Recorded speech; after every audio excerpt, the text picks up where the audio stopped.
Assalamualaikum warahmatullahi wabarakatuh.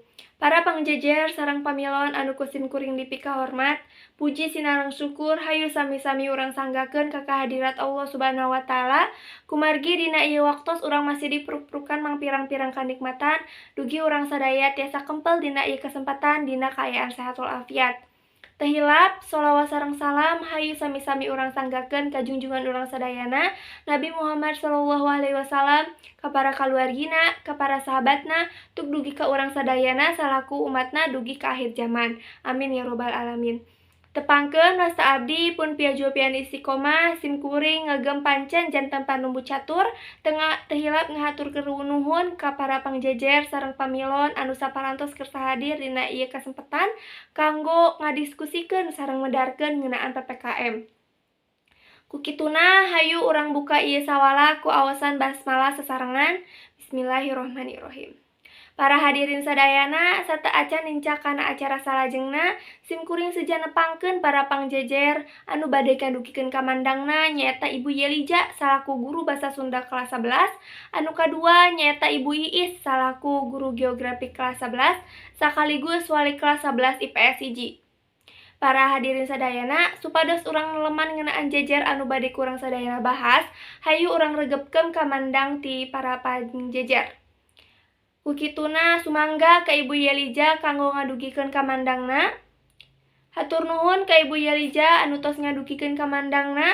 Nurutkeun mantena ayeuna PPKM teh mangrupakeun salah sahiji aturan atawa kebijakan anu dijieun ku pamarentah jang ngurangan angka kasus COVID-19 di Indonesia. Anu sapertos anu ku urang sadayana terang, Indonesia teh jadi salah sahiji nagara anu panglobana kasus COVID-19. Kusabab kitu diharepkeun urang sadaya teh matuhan kana aturan PPKM. Salajengna nyaeta Ibu Iis, sumangga ka Ibu Iis kanggo ngadugikeun kamandangna. Hatur nuhun ka Ibu Iis anu tos ngadugikeun kamandangna, nurutkeun mantena ayeuna PPKM darurat teh bakal nimbulkeun lobana dampak anu ngarugikeun nagara di antawisna krisis ekonomi, kamiskinan, lobana karyawan anu di PHK, anu bakal nyebabkeun lobana pangangguran. Kusabab kitu diharepkeun PPKM darurat teh teu dilaksanakeun terus-terusan, sabab bakal loba dampak anu ngarugikeunana. Kulantaran waktosna anu sakedik, simkuring ngawantesan ka para pamilon anu bade tumaros ngan kanggo ukur saurang dina ngadugikeun patarosanana, kedah ngacungkeun pandanganna, teras nyebitkeun namina. Sarta teu kenging gogorowokan.